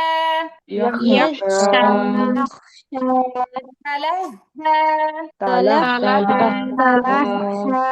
আচ্ছা আপু, সবাইকে ধন্যবাদ। আজকের পড়াটা এতটুকুই থাকবে। আর হচ্ছে এই কদিন সবাই ক্লাস মিস দিন না, সর্বোচ্চ ক্লাস হবে সম্ভবত 2টা বা সর্বোচ্চ 3টা, তারপরে হচ্ছে আপনাদের পরীক্ষা। দেন হচ্ছে আহ রমজানের আগে 1 সপ্তাহ মতো আপনাদের ফ্রি রাখতে হবে, আবার নাজেরা বাচ্চা যুক্ত হইতে হবে, একটা সময় আছে ব্যাপার স্যাপার। আচ্ছা আপু, আপু বলেন। পরীক্ষা মানে কিভাবে হবে? পরীক্ষাটা হচ্ছে আপু এমসিকিউ টাইপের। আপনি আগের ক্লাসে বলছেন এসকিউ মানে, কিন্তু আমরা কিভাবে দেব? মানে আমাদের মানে কাছে হচ্ছে তো কোনো বলতেছি কোশ্চেন পাঠিয়ে বলতেছি দেবেন আপু, নাকি? বলতেছি হুম, আপনাদের হচ্ছে কোয়েশ্চেন লিংক দেওয়া হবে। ওই লিংকে ঢুকলে আচ্ছা, তারপর হচ্ছে আপনারা পাবেন, হয়তো নির্দিষ্ট সময় থাকবে। ওই হুম, আপনাদের হচ্ছে ওই উত্তর নির্ণয় করা, জাস্ট হচ্ছে ক্লিক করতে হবে, উত্তর ওখানে আচ্ছা, দেওয়া আচ্ছা। থাকবে, আপনাদেরকে শুধু বাছাই করতে মানে হবে। এটা অনলাইনের মাধ্যমেই হবে, আমি সেটাই জানতে চাইছি। হ্যাঁ হ্যাঁ আপু, অনলাইনের মাধ্যমে হবে। আচ্ছা আপু, তো ঠিক আছে। দ্বিতীয় ব্যাচের আপু যারা আছেন তাদের সবার ছুটি আপু, আপনারা সবাই ছুটি ইনশাল্লাহ। এখানে কিছু নতুন আপু আছে, আমি এদের সাথে একটু কথা বলবো। আসসালামু আলাইকুম। আচ্ছা আপু, ওয়ালাইকুম সালাম। আচ্ছা, তারপরে আহ নিধি আপু কেমন আছেন? জি, এই তো আপু আছি আলহামদুলিল্লাহ। আপনি ভালো আছেন? হ্যাঁ আপু, আলহামদুলিল্লাহ ভালো আছি। হ্যাঁ, আমি এটা প্রথম মানে হচ্ছে কি নতুন বেচ ধরে বসে আছি। আমি যে কয়টা ক্লাস মিস করছি আমি মানে আপু বুঝি নাই। আমি এতক্ষণ এটাকে নতুন বেচ হিসাবে মানে পড়তেছিলাম, মানে ভাবছি ও যে হচ্ছে আপনি ক্লাস স্টার্ট করে দিছেন। ও আচ্ছা আচ্ছা, না না আপু, ক্লাস স্টার্ট করবো রমজানের সাথে, তো রমজানের শুরুতে। আচ্ছা, তাহলে আপু আমি মানে কোন কোর্সে ভর্তি হলে বেটার হয়, যে এটা নাকি নাজেরা, মানে আচ্ছা, কোন? আপনার কি মনে হলো আপু? আপনার কি মনে হয় এটা বলেন তো। আমার হচ্ছে আমি না মানে এটা পারবো ইনশাল্লাহ, কিন্তু আমার হচ্ছে কিছু কিছু রুলস আর কি কোরআনে এই যে ওয়াকফ, তারপর হচ্ছে এগুলা কি ওখানে না যাওয়াতেও থাকবে? এগুলাতে আমার মানে আচ্ছা, ইয়া আছে, বলি। জানার আছে তাই। এখন হচ্ছে মোটামুটি যাদের হচ্ছে উচ্চারণ শুদ্ধ, এটা একটা বিষয়। হুম উচ্চারণ শুদ্ধ, ব্যাকরণের বেসিক টুকটাক আইডিয়া আছে, মাঝে মধ্যে হয়তো একটু সূক্ষ্ম বিষয়গুলো তো প্যাচ খেয়ে যাবে। তারপরে হচ্ছে হুম টুকটাক কিছু বিষয়, কিন্তু মোটামুটি একটা ধারণা আছে। এরকম যদি হুম কেউ হয় তাহলে আমি নিয়ে নিব, কারণ হচ্ছে যেহেতু ব্যাচটা আমার কাছেই থাকবে, তো যে হুম কোনো বিষয় আমি তখন তো কথা প্রসঙ্গে অনেক নিয়ম কানুন বলেই ফেলি, বা তখন হুম দেখাই দিলাম, ওটা কোনো ব্যাপার না। কিন্তু বিশেষ করে যাদের হচ্ছে উচ্চারণ হুম হুম শুদ্ধ না, এক নাম্বার কথা। তারপরে মোটামুটি হুম যাদের কানেকশন নাই বা তারা হচ্ছে বুঝে না, তো এদের জন্য হুম হচ্ছে এই ব্যাচটাই থাকবে আপু। আচ্ছা, তাহলে আমার পড়াশোনা কি আপনার উচ্চারণ ঠিক আছে মনে হয়েছে? আমি পড়া শুনছিলাম, পড়াটা মোটামুটি ভাল লাগছে। তারপরেও হচ্ছে আপনাদের যেটা ডেমো ক্লাস হবে, ডেমো ক্লাসে হচ্ছে মোটামুটি সবার কাছ থেকে আমি আবার তখন একদম হুম হুম এক বসাই পড়া শুনবো, তখনই মূল ফাইনালি বলবো যে আপনি থাকতে পারবেন নাজারায়, আপনি পারবেন না, আপনাকে আচ্ছা এই ব্যাচে ভর্তি হতে হবে। আচ্ছা, আর একটা কোয়েশ্চেন, যে নাজেরাতে ভর্তি হলে এই যে এখন যে বুকের পিডিএফটা ওটা কি দিবেন? হ্যাঁ, ওইটা ওইটা দেওয়া থাকবে, ওটা ব্যাপার না। আচ্ছা ঠিক আছে, তাহলে মানে ওই যে তাহলে আর কি ফাইনাল ক্লাসে আপনি হচ্ছে কি হ্যাঁ আমারটা শোনার পর হ্যাঁ হ্যাঁ আপু, জানাবেন। ডেমো ক্লাস ইনশাল্লাহ। আচ্ছা আপু, ওকে। ধন্যবাদ। তারপরে এখানে হচ্ছে আরো অনেক আপুরা আছেন যাদের হচ্ছে কি বলে আইডি নাম সেভ করা নাই, আমি নাম ধরে রাখতে পারতাছি না। আপু আপনাদের কোনো কোয়েশ্চেন আছে? একজন আছে হচ্ছেন শাহিদা বেগম আপু, আপনি কি আমায় শুনতে পাচ্ছেন? ওকে। তারপরে হচ্ছে আরেকজন আপু আছেন মিনা আপু, আপনি শুনতে পাচ্ছেন? ঠিক আছে আপু, কারো কোনো রেসপন্স পাচ্ছি না তো। ইনশাল্লাহ ডেমো ক্লাসে তাহলে কথা হবে। আচ্ছা নিধি আপু, তাহলে আপনিও ভালো থাকেন, তাহলে এখানে শেষ করতেছি আপু। ওকে আপু, আসসালামু আচ্ছা আলাইকুম। আপু, আসসালামু আলাইকুম।